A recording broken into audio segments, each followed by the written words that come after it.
Welcome, everyone, to the onpoli podcast. I'm Steve Paikin. And I'm John Michael McGrath. Today on the pod, since an early election call in Ontario is just around the corner, we're going to take you through the ABCs of how we do elections in this province.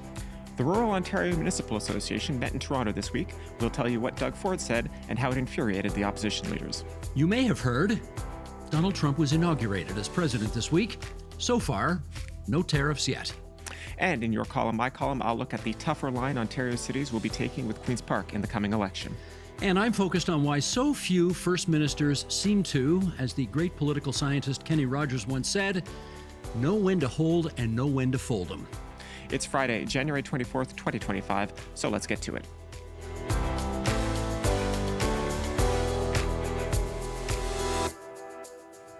Hey, partner. Oh, sir. Little sugar to start out with, as Absolutely. always. What are we wearing today? This is Mr. DNA, which people might remember from Jurassic Park. If you remember that very specific joke from like the first act of Jurassic Park. My wife has been lobbying for me to wear this shirt on the show for some time now, and I finally made it good. Sounds like companies across the province ought to be hiring your wife as a lobbyist because she seems to be very successful at what she does. You know that Star Trek shirt you had on last week? Yes. We went to Roma this week, right? The Rural Ontario Municipal Association conference. Do you know how many people came up to me saying, wow, that shirt JMM wore, that Star Trek shirt, that was amazing. He's got to wear that again. People care about what you wear, apparently. It surprised me the number of rooms I walked into where I was wearing a suit and tie. Yes, you were. Which I don't wear often. No, you don't. But no, people were disappointed. Yeah. And you? Yes, there is an explanation behind this because I guess I was rooting around in the attic at home or something, and I found a bunch of old T-shirts that I have saved over the years from political leadership conventions that I have attended. Right. And I thought I'd pull this one out today. It's in French on the front. Yes. And I'm going to twist around here and show you the back of it, which is, I am the Leighton legacy. And this T-shirt I got 23 years ago tomorrow at the NDP leadership convention that picked Jack Layton to be the leader. He won on the first ballot over Bill Blakey. And I was found at that conference or convention. Were you at that one? Yes, I was. I found a lot of old T-shirts, so I'm going to be kind of bringing them out in a nonpartisan way, all parties represented over the next period of time whenever a significant anniversary happens. I had a choice today, actually, because I think 2 days from now is the 12th anniversary of when Kathleen Wynne won her leadership convention at Maple Leaf Gardens. Yes. But I'll have to bring that one out next year. This one, it was Le Bon Jack pour aujourd'hui for today. Excellent. There we go. Oh, and one last thing. Let me bring that picture up. Both the guys in that picture are named Mike Harris. Yes. There's Mike Harris, the former Premier of Ontario, and Mike Harris Jr., who is his son, who is in the current cabinet of Doug Ford. And we're bringing this picture up because Mike Harris, the former Premier, 22nd Premier of Ontario, is 80 years old today, which is, now let me think about that for a second, yesterday. 80 years old yesterday. Yes. Mike Harris. So happy birthday to the 22nd Premier of Ontario. Absolutely. And with that, let's get to issue one. There is a high likelihood that we will see an election called next week or the week after in Ontario. So we thought it might be a good idea for a Civics 101 on how we do elections in this province. So, JMM, let's go through this, okay? Who essentially fires the starter pistol to begin an election campaign? Formally speaking, it's the Lieutenant Governor. Legislatures are convened on the authority of the Crown, and they are dissolved on the authority of the Crown. So in this case, it is the Lieutenant Governor, the representative of the Crown here in Ontario, who dissolves the legislature on the advice of her First Minister.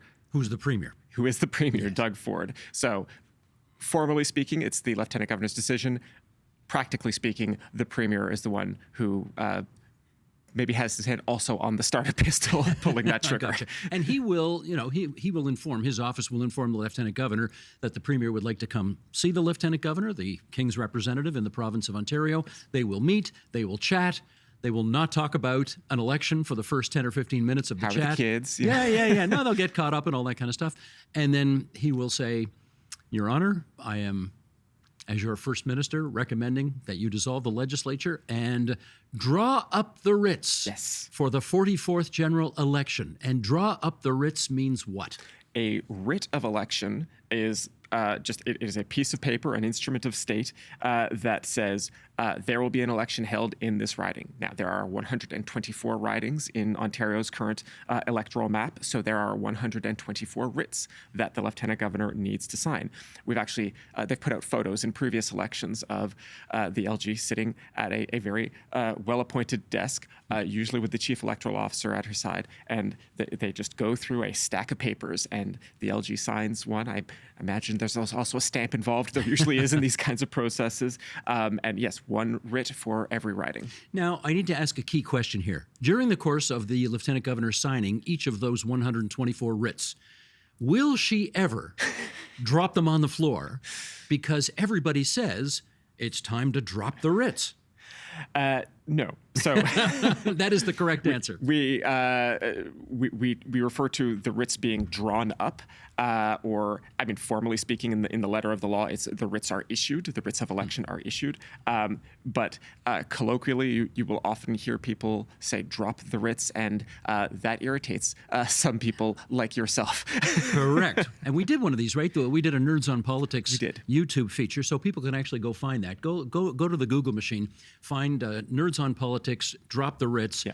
Because, yes, I find that one of the most offensive things you can say during an election campaign, because no one drops writs, they draw them up. Aside from calling her the Lieutenant Governor. Oh, that's another bad one. That's another bad one. Right. Now, once the writs are drawn up, the campaign is on. The law says that elections in Ontario must be called on a Wednesday, held on a Thursday. So, if next Wednesday the election campaign is in fact called, what does the law prescribe in terms of how long the campaign must be? So the election period lasts for about 28 days. So if the writs are drawn up on Wednesday, January 29th, the election will take place 5 Thursdays thereafter on February 27th, 2025. If it is called the week after, then the campaign would begin on Wednesday, February 5th, and then would culminate on Thursday, March 6th.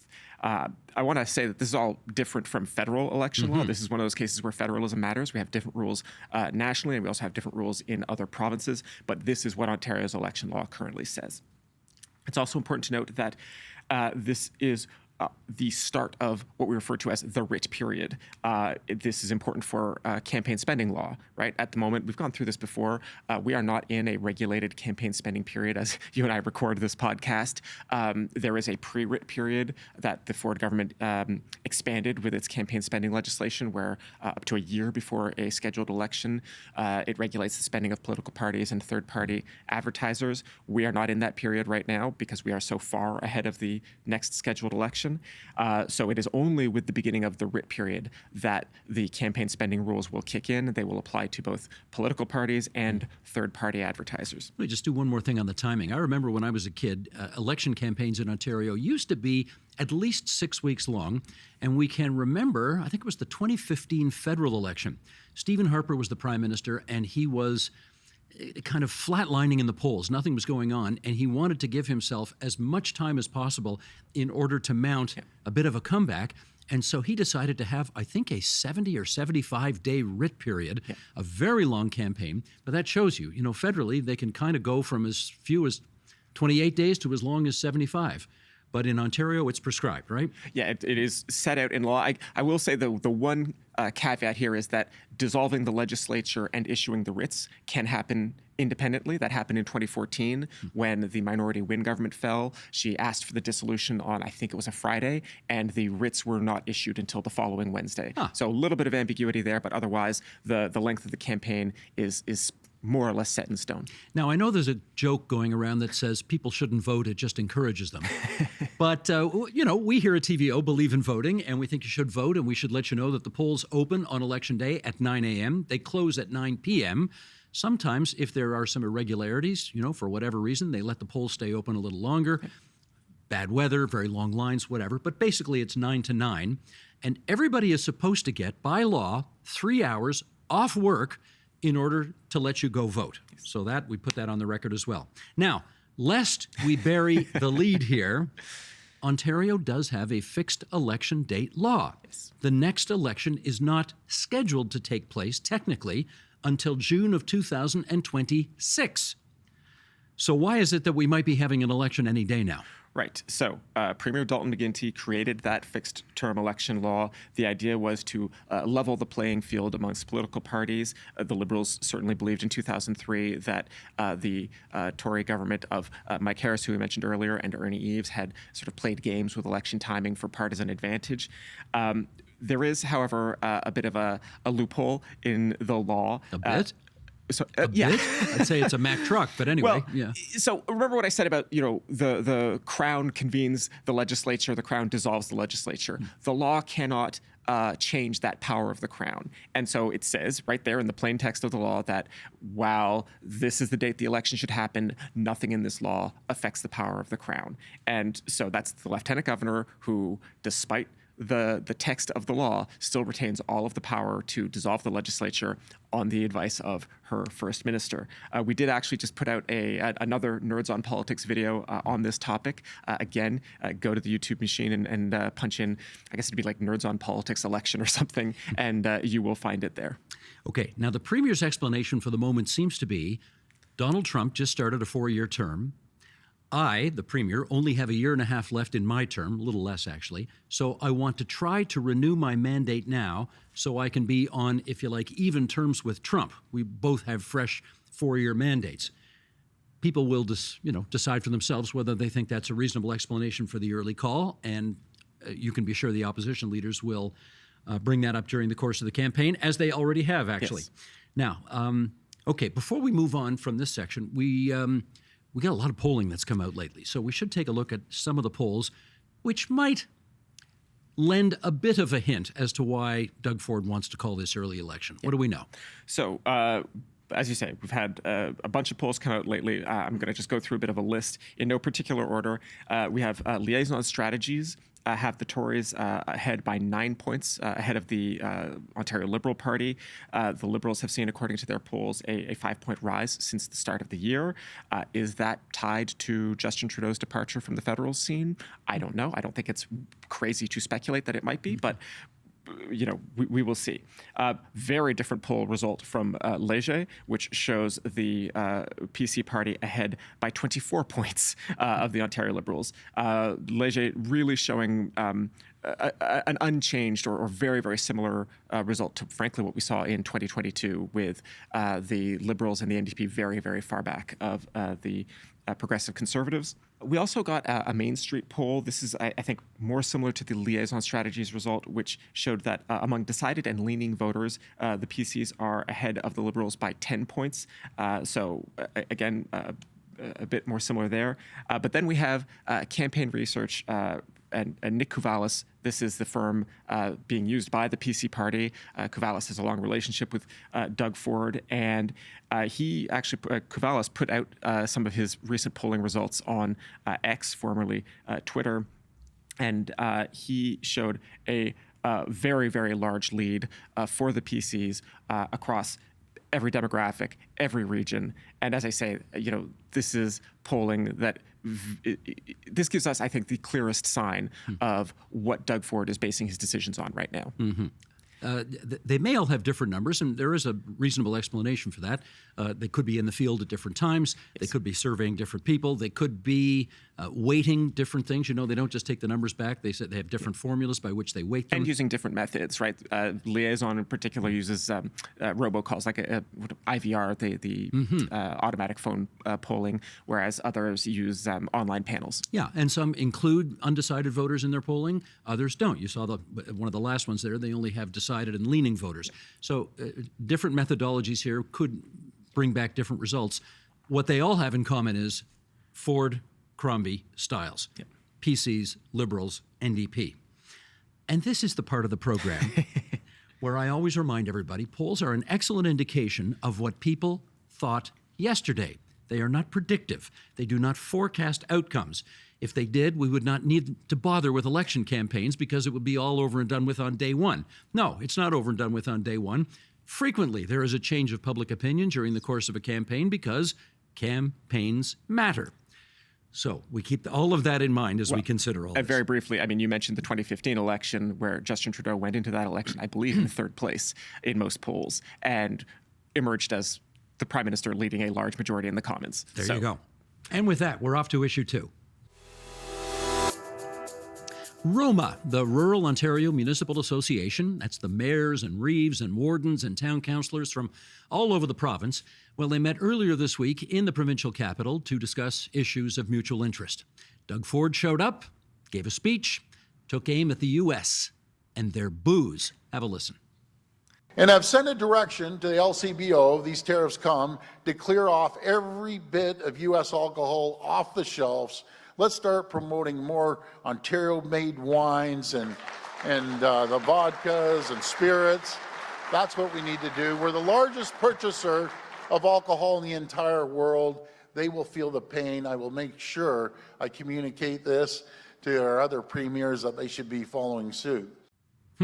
Well, no surprise that got a big hand because, of course, all the wines and spirits and everything, those vineyards are all in rural Ontario. So, absolutely. And that's who's there at that conference. Distillers buy Ontario grains, right? Like this is all part of the Ontario economy. The last time then and now again, President Trump imposed tariffs, it was over Canadian steel and aluminum. Canada responded by applying tariffs on a range of products from ketchup to whiskey and bourbon. Florida orange juice always comes up because Florida is another Republican state. As the Premier mentioned, right, the LCBO is the largest single purchaser of alcohol in the world. So, a few podcasts ago we mentioned non-tariff trade barriers, right? This is the kind of example of while tariffs are federal jurisdiction, this is the kind of thing that a province can do when it wants to impose a little bit of economic pain on the Americans. And can I add one other thing?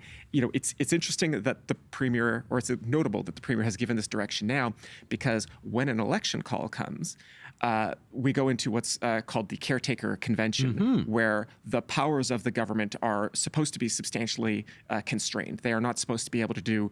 They're not supposed to be able to use the power of the government for electoral gain.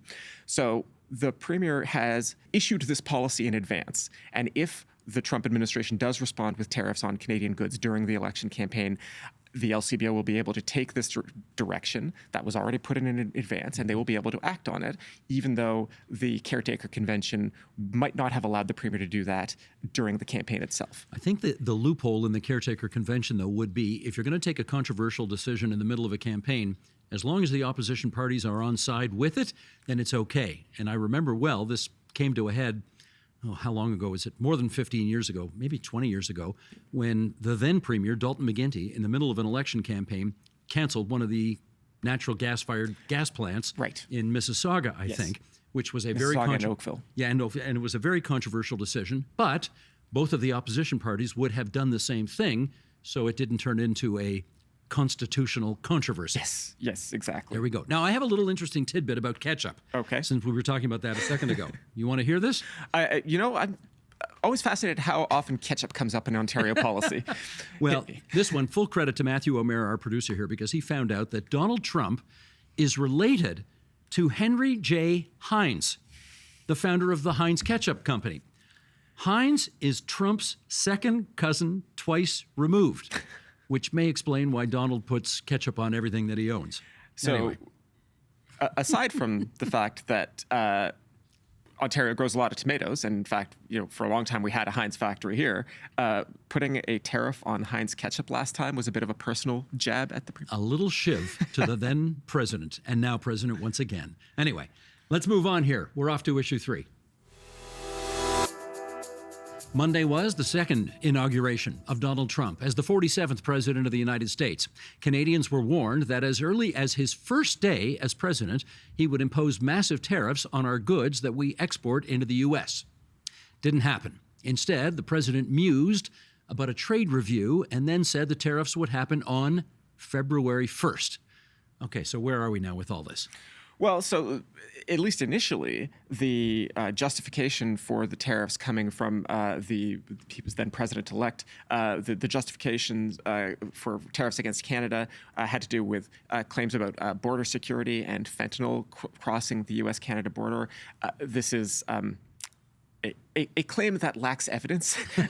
According to the U.S. Customs and Border Protection, less than 20 kilograms of fentanyl crossed the Canadian border into the United States, while 9,000 kilograms went from Mexico to the United States. And that's not even including Pacific and Atlantic ports, or for that matter, the amount of fentanyl that is made within the United States. Trump also mentioned using, I guess they described economic force as annexing Canada and making us the 51st state. Yeah, I heard something about that. He's referred to the Prime Minister as Governor Trudeau. So it's off to a kind of start. I really like everybody in politics nowadays says, you're a liar, you're lying, it's a lie. What was the expression you just used? I like that so much better than lying. A claim that lacks evidence? A claim that lacks evidence. See, that's a more elegant way to call somebody a liar. I think it would be parliamentary even. There you go. You could get away with that. Yes, indeed. Now, in response, Canada has said it will spend $1.3 billion to strengthen the border. Canada's premiers, including Doug Ford, are set to visit Washington, D.C. on February 12th, likely to meet the president and members of Congress to, of course, reiterate Canada's strategic and economic value to the United States, which I guess some in the administration don't see at the moment. But anyway, the premiers will also be meeting their state counterparts at the National Governors Association in late February. So maybe some in-person appeals will help Canada create some carve-outs, which is, of course, what we're looking for in this tariff policy. Right. And, we just mentioned the caretaker convention. And so I think one of the questions that we don't really have an answer for yet is, will Doug Ford be, in fact, part of these delegations? Will he, in fact, travel to Washington? It would be very unusual for the premier to take part in one of these trips during an election campaign. It may have happened before. I can't think of a specific example. And it is the kind of thing that opposition parties would not unfairly complain about because of the caretaker convention itself. But if the election call does, in fact, happen next week, this may all, in fact, unfold. Did you watch the Trump speech, the inauguration address? I opted to preserve my mental health. So you did not watch it? I did not. Okay. Well, let me just say a couple of things here about that. I think I've seen maybe 14 or 15 inauguration addresses going all the way back to Richard Nixon in the 1960s and 70s. They are usually forward-looking speeches. They are designed to appeal to the better angels in all of us, as opposed to settling old scores. Trump did something, I guess we could say, a little bit different, with Joe Biden and Kamala Harris sitting literally a meter or two away from him. Trump excoriated the Biden record and essentially accused Biden and Harris of running a, criminal operation during their time in the White House. Biden and Harris, I have to say, met the moment. They sat there with just poker faces. They kept their cool. I will confess there was a part of me that hoped that Biden would stand up, walk over to the president, put his arm around him and say, "Come on, buddy," as he does, "Come on, man. You are so full of El Toro poopa with this stuff." But he didn't. Might have gone with malarkey. Malarkey he might have gone with, yes, indeed. It's also notable, I think we have to put this on the record, that Donald Trump, rather disgracefully, did not extend to the guy who defeated him 4 years ago the same courtesy that the guy who defeated him 4 years ago just gave to him. Namely, he didn't show up. Biden showed up to this one. Kamala Harris was there. George W. Bush, William Jefferson Clinton, Barack Hussein Obama all showed up and demonstrated for the rest of the world what you are supposed to do at these moments, which is demonstrate that America is one big family transferring power from one party to the next. Trump couldn't meet the moment 4 years ago, but everybody else apparently did this time. I'm also reminded of the fact that, our countries are different. We don't have this tradition in Canada or in Ontario. The defeated premier does not show up to the swearing in or the installation of the cabinet of the victor. So you did not see in 2018 Kathleen Wynne go to Doug Ford's swearing in. You did not see Ernie Eves go to Dalton McGuinty's swearing in 2003.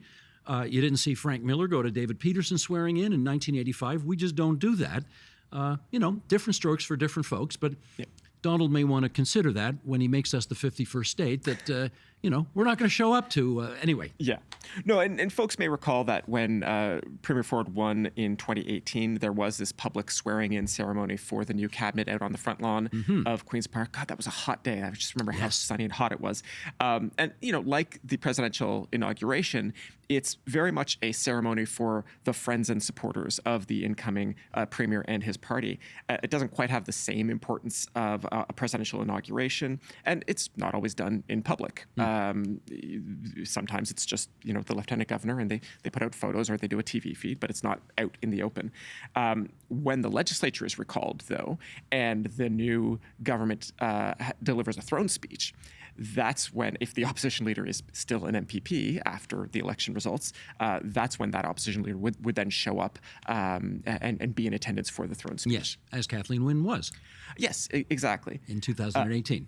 And while we are at it, we've done a lot of civics this episode. Can I do one more civics lesson? It's our brand, baby. Go for it. Yep. So Donald Trump has started his presidency with a flurry of executive orders, many of which are, let's say, alarming or constitutionally dubious. But I have seen some people on social media say things like, well, prime ministers or premiers don't have that kind of power in Canada. Say what? Say what? Exactly. So given that we're likely looking at 2 elections this year, I think it is worth saying that a first minister who commands a majority in their parliament, whether that's the House of Commons or the Ontario legislature, they have much more political power than a U.S. president does. The prime minister both has executive authority. We call them orders in council here, but they are functionally executive orders.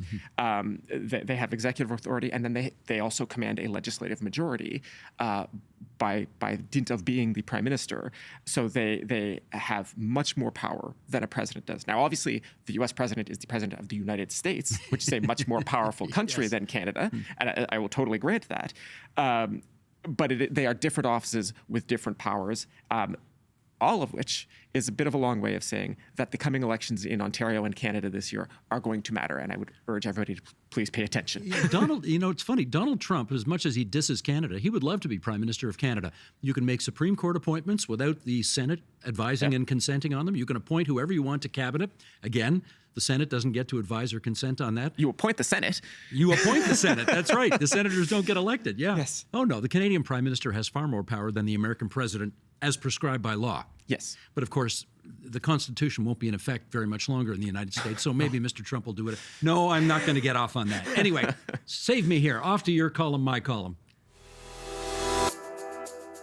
Time now for our regular feature, Your Column, My Column, in which JMM and I reminisce about the stuff that we wrote for TVO.org this past week. What's up on your docket today? So we mentioned the Roma conference earlier. You and I were at the conference, and I had the pleasure once again of moderating the Ministers' Forum, colloquially referred to as the Bear Pit, where Cabinet gets peppered with questions from elected municipal officials from all over the province, and that's always a lot of fun. But what is notable? Well, 2 things that are notable from Roma this year, both having to do with the broader municipal organization called the Association of Municipalities of Ontario. So it's not just rural, it's also the big cities. AMO is starting an ad campaign. They have never intervened in a provincial election in this way before, but they are registering as a third-party advertiser, and they are urging, in a nonpartisan way, they are urging Ontario voters to keep municipal affairs at the top of mind when they vote.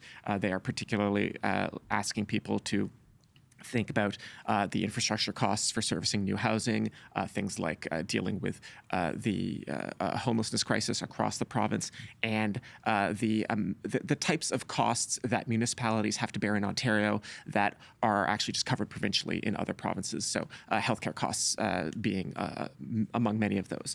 So notable that AMO is not sitting back, not being meek or quiet in this election.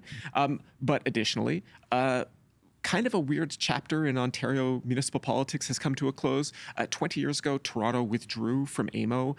Then Mayor David Miller believed that Toronto could represent its own interests better than it could through AMO.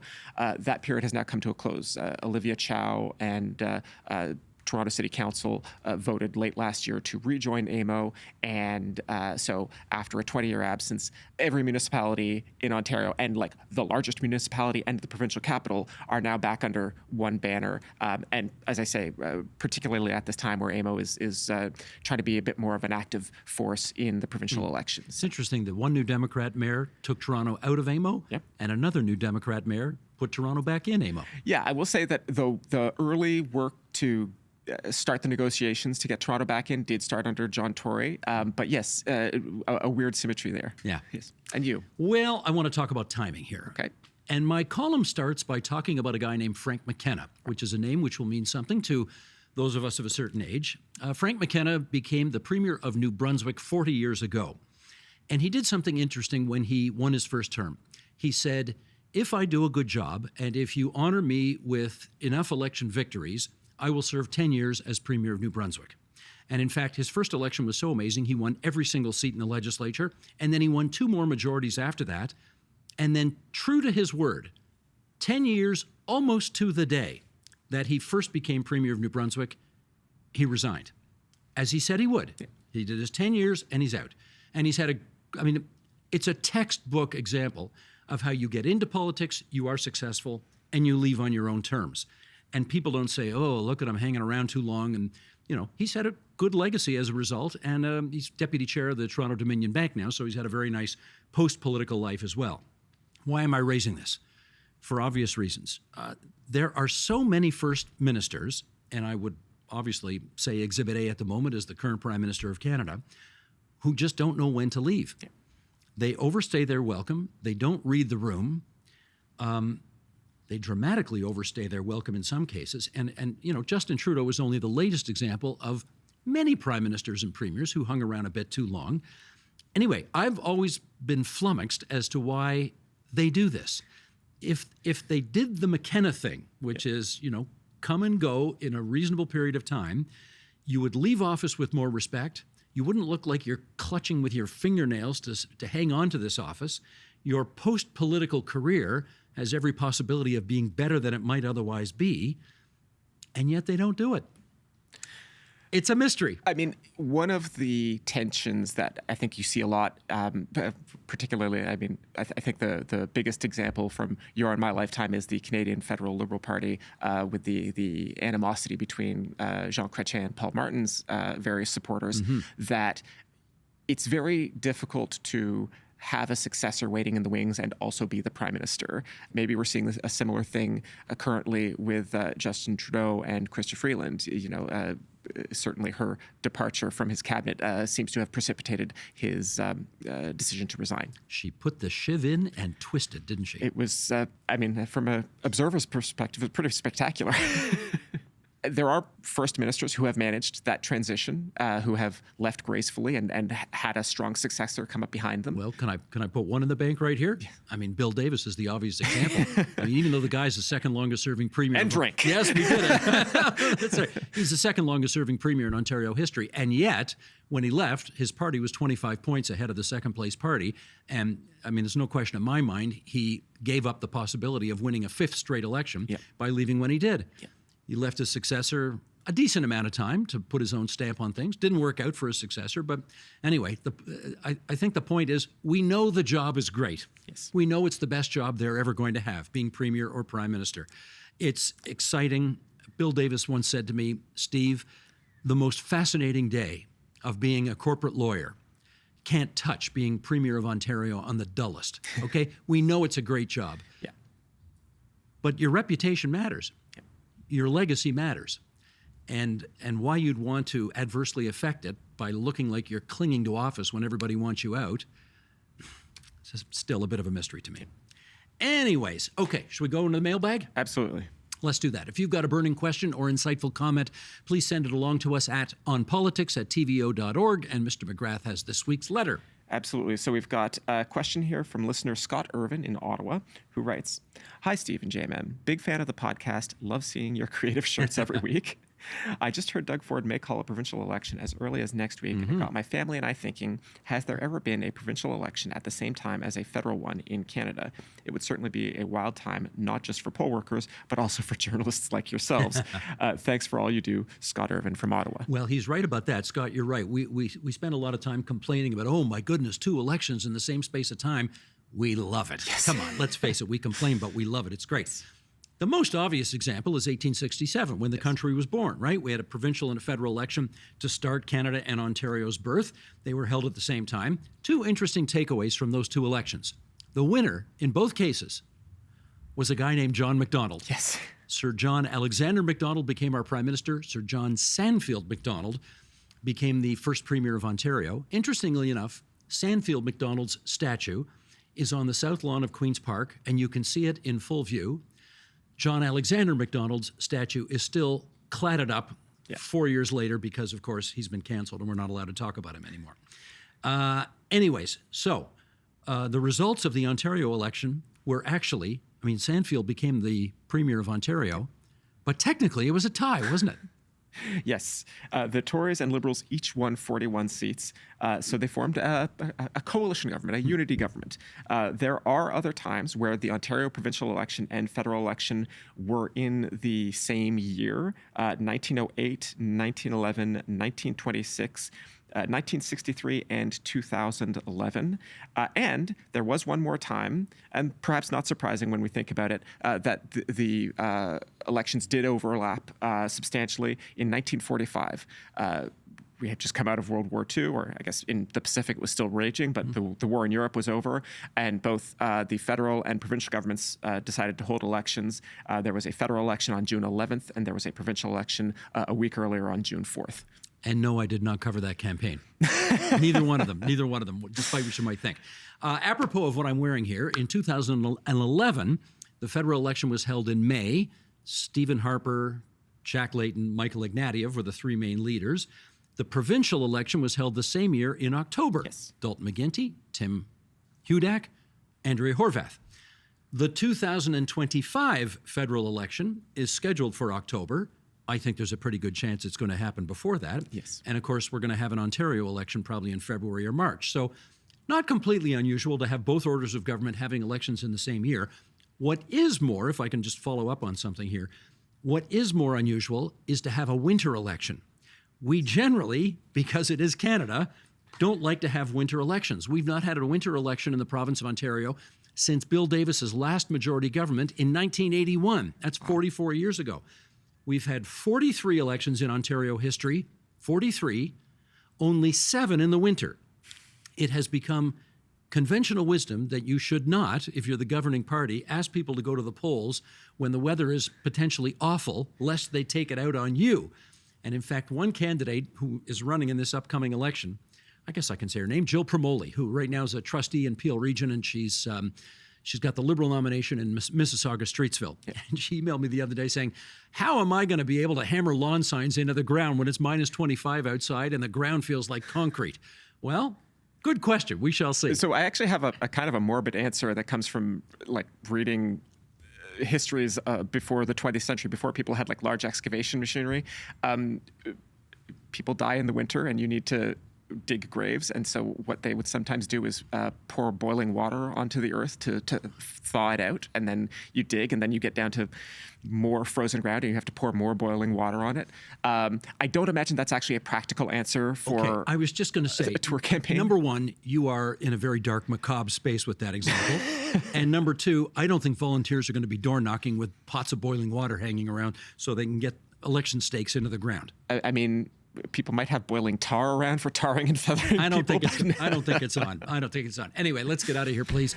That is our OnPoli podcast for this January 24th, 2025. You can follow our show on Apple Podcasts so that you get notified each time a new episode is available. And you can see the video version of the podcast on the TVO Today YouTube channel. Any feedback you have, we're always happy to hear it. Good, bad, or indifferent, as John Turner used to say. Write us an email at onpolitics@tvo.org. Please include your first and last name and where you're from. This week's episode was produced and edited by Matthew O'Mara, video editing by Colin Kish. Production support from Jonathan Hallowell and TVO's Digital Media Services team. Our managing editor is Katie O'Connor. Laurie Few is the executive producer of Digital. John Ferry is vice president, programming and content. We always like to give a shout out to our studio crew here for making the set look so good and helping us out. And a special shout out this week. I think our producer Matthew O'Mara gets the special shout out for finding that great little piece of political trivia about Heinz and Trump being related, and therefore Donald puts ketchup on everything. That was good, Matthew. Well done. Until next Friday, everybody. Bye-bye. Bye-bye.